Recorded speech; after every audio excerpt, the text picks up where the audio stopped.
நண்பர்களே, வழக்கமாக ஒரு படத்தை பார்க்க வேண்டும் என்று நினைத்தால் முதலில் நாம் செய்வது எந்த படத்தை பார்க்கலாம் என்று யோசிப்பதுதான்.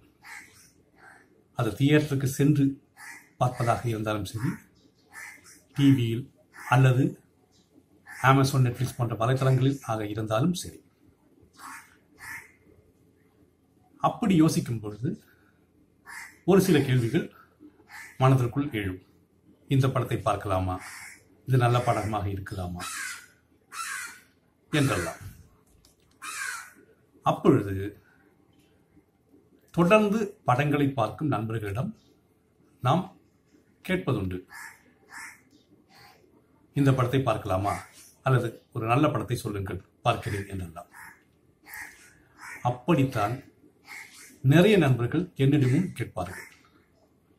குறிப்பாக தமிழ் மற்றும் மலையாள படங்கள் பார்க்க ஆசைப்படும் பொழுது,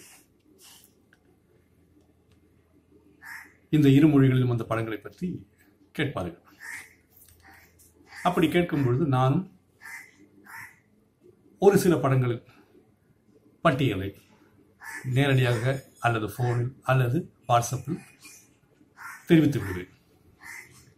ஆனால் தற்பொழுது கொரோனா ஊரடங்கு வந்ததற்கு பிறகு எல்லோரும் வீட்டிலேயே இருக்கும் பொழுது அவர்களுக்கு சினிமா பார்ப்பதுதான் மிக பெரும் பொழுதுபோக்காக இருக்கிறது. அப்படி இருக்க நிறைய நண்பர்கள் பல முறை என்னிடம் படங்களுடைய பட்டியலை கேட்க ஆரம்பித்தார்கள். எல்லோருக்கும் தனித்தனியாக சொல்லிக் கொண்டுதான் இருக்கிறேன். இருந்தாலும் அது ஒரு கஷ்டமான வேலையாக தோன்றுகிறது. அப்படி இருக்க எல்லோருக்குமாக இங்கே ஒரு பதிவை இட்டுவிடலாம் என்று நினைக்கிறேன். திரைப்படங்களை பற்றிய விமர்சனங்களை செய்வது எனக்கு பிடிக்காது, அதை நான் விரும்பவில்லை. அதற்கு வேறு நண்பர்கள் இருக்கிறார்கள். மற்றவர்களை படங்களை பார்க்க தூண்டும் விதமாக நாம் பார்த்த படத்தில், நமக்கு பிடித்த படத்தில் பரவாயில்லை என்று நினைத்த படங்களை மற்றவர்களுக்கு சொல்லலாம் என்று இருக்க ஒரு சிறு குறிப்புடன், ஒவ்வொரு கலைஞர்கள், நடிகர்கள், இயக்குநர்கள், எழுத்தாளர்கள், இப்படி ஒவ்வொருவருடைய படங்களை பற்றி சொல்லலாம் என்றுதான் முதலில் நினைத்தேன். ஆனால் அதற்கும் முன்பாக ஒரு முதல் கட்ட பட்டியலாக இப்பொழுது என்னிடம் கேட்கும் நண்பர்களுக்காக மலையாளத்திலும் தமிழிலும் வந்த கடந்த ஆண்டு வெளியான படங்களில் ஒரு சில படங்களை பற்றி ஒரு பட்டியலாக தரலாம் என்று இருக்கிறேன். நான் பார்த்த படங்கள் எல்லாமே நல்ல படங்கள், அது எல்லாமே உங்களுக்கும் பிடிக்கும் என்று எனக்கு தெரியாது. பார்த்த படங்களில் பரவாயில்லை என்று எனக்கு தோன்றிய படங்களை உங்களுக்கு சொல்கிறேன், பாருங்கள். அதைத் தொடர்ந்து அந்த படத்தில் நடித்த நடிகர்கள் அல்லது இயக்கிய இயக்குநர்கள், எழுத்தாளர்களின் படங்களை, வேறு படங்களை நீங்கள் பாருங்கள். ஓரளவு தோல்வியுற்றாலும் மிக பெரும் வெற்றி பெற்றாலும் எல்லா படத்தையும் பாருங்கள், அதுதானே நல்லது. அதற்காகத்தான் நான் இந்த பட்டியலை சொல்கிறேன். முதலில் 2019-20 காலகட்டத்தில் வந்த மலையாள படங்கள்.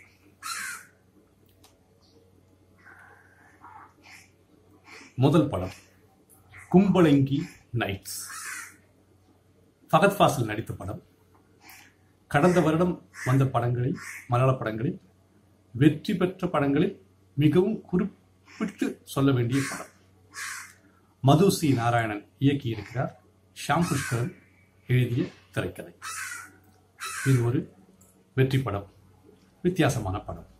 ஃபகத் ஃபாசிலின் நடிப்பும் ஷோபின் ஷாகரின் நடிப்பும் மிகவும் பாராட்டப்பட்ட படம். மற்ற நடிகர்களும், ஷேனிகம் போன்ற மற்ற நடிகர்களுடைய பாத்திரங்களும் மிகவும் பேசப்பட்ட படம். படம் 2 ஜூன், ஒரு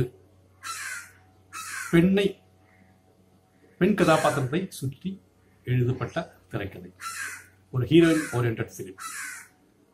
ரெஜிஷா விஜயன் நடித்த படம். ஒரு வேண்டுமென்றால்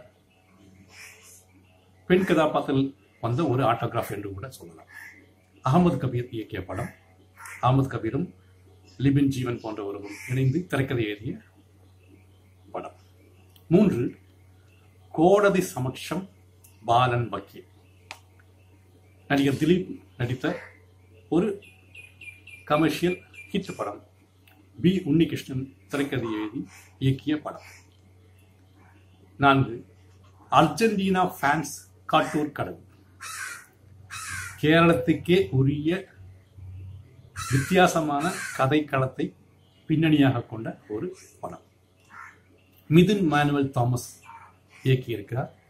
அவரும் ஜோன் மாந்திரிக்கலும் இணைந்து திரைக்கதை எழுதிய ஒரு வித்தியாசமான படம். காளிதாஸ் ஜெயராமும் ஐஸ்வர்யா லட்சுமியும் போன்ற நடிகர்கள் நடித்திருக்கிறார்கள். 5 Lucifer. Super star Mohanlal, complete actor Mohanlal நடித்த மாஸ் ஆக்ஷன் படம். கடந்த வருடத்தில் மிக பெரும் வெற்றி பெற்ற படம். நடிகர் பிருத்திவிராஜ் இயக்குநராக அவதாரம் எடுத்த முதல் படம். முரளி கோபி திரைக்கதை எழுதியிருக்கிறார். மாஸ் என்டர்டெய்னர் விரும்பும் அனைவருக்கும் அந்த படம் பிடிக்கும். 6 மேரா நாம் ஷாஜி. ஒரு வித்தியாசமான சின்ன படம். ஆசிஃப் அலி, பிஜு மேனன் போன்றவர்கள் நடித்த படம். நாதிர் ஷா இயக்கத்தில் திலீப் பொன்னன் எழுதிய திரைக்கதை. 7 உயரே. உயரே இது கடந்த வருடத்தில் வந்த படங்களில் வெற்றி பெற்ற நல்ல படங்களில் குறிப்பிடத்தக்க ஒரு படம். பார்வதியும் டோவினோ போன்றவர்கள் நடித்த படம். மனு அசோகன் இயக்கி பாபி சஞ்சய் எழுதிய திரைக்கதை. மிகவும் குறிப்பிடத்தக்க படம். பெண்கள் முன்னேற்றத்திற்கு ஊக்கம் தரும் ஒரு திரைக்கதை அமைப்பு. பார்வதியின் நடிப்பு மிகவும் பேசப்பட்ட படம். ஆசிட் அட்டாக்கால் தாக்கப்பட்ட ஒரு பெண்ணின் கதை கொண்ட படம். அடுத்து 6 இஷ்க். வளர்ந்து வரும் கதாநாயகர்களில் புகழ்பெற்ற ஷெய்ன் நிகாம் நடித்த ஒரு படம். அனுராக் மனோகர் இயக்கத்தில் நிதீஷ் ரவி திரைக்கதை எழுதிய படம். ஒரு வித்தியாசமான படம். ஒரு த்ரில்லர் போன்ற லவ் ஸ்டோரி. வித்தியாசமான ஒரு முடிவுடன் வந்த படம். அடுத்து 9 வைரஸ். இன்றைய காலகட்டத்தில் நினைவு கூறக்கூடிய மிக முக்கியமான ஒரு படம். கொரோனா வந்ததற்கு பிறகு கொரோனா போன்ற நோய்களை பற்றிய ஆங்கில படங்களை எல்லாம் பார்க்கும் நண்பர்களுக்கு மலையாளத்தில் வந்த ஒரு படத்தை சொல்லலாம் என்றால் இந்த வைரஸை சொல்லலாம். கடந்த வருடம் கேரளத்தில் வந்த நிப்பா வைரஸ் பின்னணியில் நடந்த சம்பவங்களை அடிப்படையாக கொண்ட டாக்குமெண்ட்ரி போலவே எடுத்த ஒரு வெற்றி பெற்ற படம். நிறைய நடிகர்கள், ஒரு நடிகர் பட்டாளமே நடித்திருக்கிறார்கள். அது இங்கெல்லாம் சாத்தியமா தெரியவில்லை, மலையாளத்தில் சாத்தியமாகி இருக்கிறது. அந்த மோஹிஷன் பெராரி, ஷர்ஃபின் சஹாஸ் போன்றவர்கள் திரைக்கதை எழுதி ஆஷிக் அபு இயக்கிய படம். அனைவரும் பார்க்கக்கூடிய ஒரு படம். 10 உண்டா. மெகாஸ்டார் மம்முட்டி நடித்த படம். ஆனால் ஒரு மெகாஸ்டாருக்கான எந்த இமேஜும் இல்லாமல் ஒரு சாதாரண நடிகராக நடித்த படம். வித்தியாசமான கதைக்களம். ஒரு உண்மையிலேயே பாராட்ட வேண்டிய படம். ஒரு சின்ன படம். காலித் ரஹ்மான் எழுதி பி.கே. ஹர்ஷித் திரைக்கதை எழுதி காலித் ரஹ்மான் இயக்கிய படம். 11 கட்சி அம்மினி பிள்ளை. ஆசிஃப் அலி நடித்த ஒரு சின்ன படம். வேறு சில நடிகர்கள் தான் உண்மையில் இதில் கதாநாயகியாக நடித்திருப்பார்கள். ஒரு வித்தியாசமான கதாபாத்திரங்களை கொண்ட படம். வழக்கமான அழகான ஹீரோ, அழகிய ஹீரோயின் அப்படியெல்லாம் இல்லாமல் சாதாரண கதாபாத்திரங்களை வைத்து எடுத்த படம். ஒரு சின்ன படம், நல்ல படம். தினிச்சல் ஐயநாதன் இயக்கியிருக்கிறார். ஸ்ரீனேஷ் சிவன் திரைக்கதை எழுதியிருக்கிறார். 12 தண்ணீர் மத்தன் தினங்கள். வினீத் ஸ்ரீனிவாசன் கூட்டணிகளில் உருவான ஒரு படம்.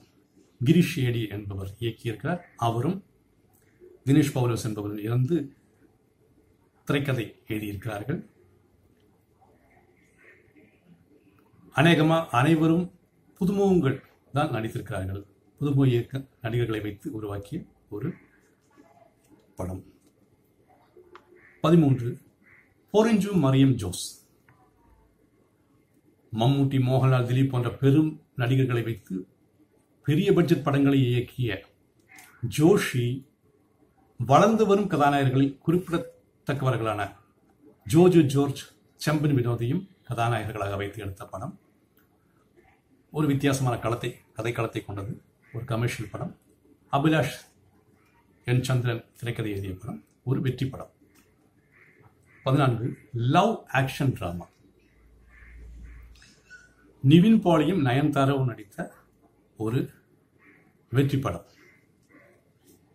தியான் ஸ்ரீனிவாசன் எழுதி இயக்கிய காமெடி கலந்த, லவ் கலந்த, எல்லாம் கலந்த ஒரு படம். ஒரு வெற்றி படமாக அமைந்துவிட்டது. 15 ஜல்லிக்கட்டு. இது ஒரு ஆஃப் பீட் அவார்டு படம் என்று வேண்டுமென்றால் சொல்லலாம். லிஜோ ஜோஸ் பெல்லிசேரி இயக்கிய படம். நிறைய குறியீடுகள் கொண்ட படம். தரமான கலைத்தரம் வாய்ந்த படங்களை விரும்பும் நண்பர்களுக்கு மிகவும் பிடிக்கும் அப்படிப்பட்ட ஒரு படம். எஸ் ஹரிஷும் ஜெயக்குமாரும் திரைக்கதை எழுதியிருக்கிறார்கள். இதே போன்ற இன்னொரு ஆஃப் பீட் படம் தான் 16வது படம் சோலா.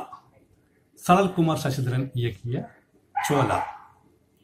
அவரும் கே வி மணிகண்டனும் சேர்ந்து திரைக்கதை எழுதியிருக்கிறார்கள். இதுவும் ஒரு அவார்டு படம் என்றே சொல்லலாம். 17 டிரைவிங் லைசன்ஸ். கடந்த வருடம் வந்த படங்களில் குறிப்பிடத்தக்க ஒரு வெற்றி படம்.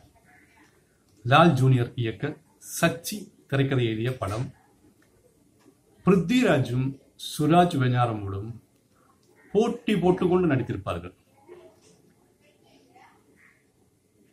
இங்கு இருக்கிற நடிகர்கள் அதையெல்லாம் எப்படி செய்வார்கள் என்று தெரியாது. அந்த கதை தமிழுக்கு இப்பொழுது வாங்கி தமிழ் ரீமேக் செய்வதற்கான ஏற்பாடுகள் நடந்து கொண்டிருக்கிறது. அப்படிப்பட்ட ஒரு வெற்றி படம் டிரைவிங் லைசன்ஸ். இவையெல்லாம் 2019 வந்த படங்களில் தேர்ந்தெடுக்கப்பட்டது. 2020 ஆரம்ப காலத்துக்கு, அதாவது கொரோனா வருவதற்கு முன்பாக 3 மாதங்களில் வந்த படங்களில் முதல் வெற்றி படம், முதன்மையான வெற்றி படம், கேரளம் முழுவதும் வெற்றி பெற்ற படம் அஞ்சாம் பாதுகா. குஞ்சாக்கா போபன் கதாநாயகன் நடித்த படம். மிதுன் மேனுவல் தாமஸ் எழுதி இயக்கிய படம். ஒரு சஸ்பென்ஸ் த்ரில்லர், ஒரு வித்தியாசமான கதைக்களமும் கதாபாத்திரங்களையும் கொண்ட ஒரு படம். 2 ஷைலாக். மெகாஸ்டார் மம்முட்டி மெகாஸ்டாராக நடித்த பக்கா மாஸ் படம். மெகாஸ்டார் மம்முட்டியும் ராஜ்கிரனும் மீனா போன்றவர்கள் நடித்த படம். அஜய் வாசுதேவ் இயக்க அனீஷ் அகமதும் பிபின் மோகன் திரைக்கதை எழுதிய ஒரு மாஸ் படம். அடுத்தது ஐயப்பனும் கோஷியும். சச்சி திரைக்கதையை எழுதி இயக்கிய ஒரு வித்தியாசமான படம். காதல், காமெடி எதுவுமே இல்லாமல் 2 கதாபாத்திரங்களில் உள்ளே நடக்கும் ஒரு கதையாக வித்தியாசமான கதைக்களத்துடன் வந்த படம். பிருத்விராஜ், பிஜு மேனன் இருவரும் உயிரை கொடுத்து போட்டி போட்டுக்கொண்டு நடித்த ஒரு படம். மிக பெரும் வெற்றி பெற்ற ஒரு படம். கடைசியாக டிரான்ஸ். ஃபகத் ஃபாசில் நடித்த படம். அன்வர் ரஷீத் இயக்கத்தில் வின்சென்ட் வடக்கன் எழுதிய திரைக்கதை கொண்ட படம். ஃபகத் ஃபாசிலின் நடிப்புக்காகவே எடுத்த படம். ஃபகத் ஃபாசிலின் நடிப்புக்காகவே பேசப்பட்ட படம். ஃபகத் ஃபாசிலின் நடிப்புக்காகவே பார்க்கக்கூடிய படமும் கூட. நண்பர்களே, முதல் இந்த படங்களை பாருங்கள். அடுத்த பட்டியல் அல்லது கலைஞர்களுடைய படங்களை பற்றி பிறகு நாம் பேசலாம்.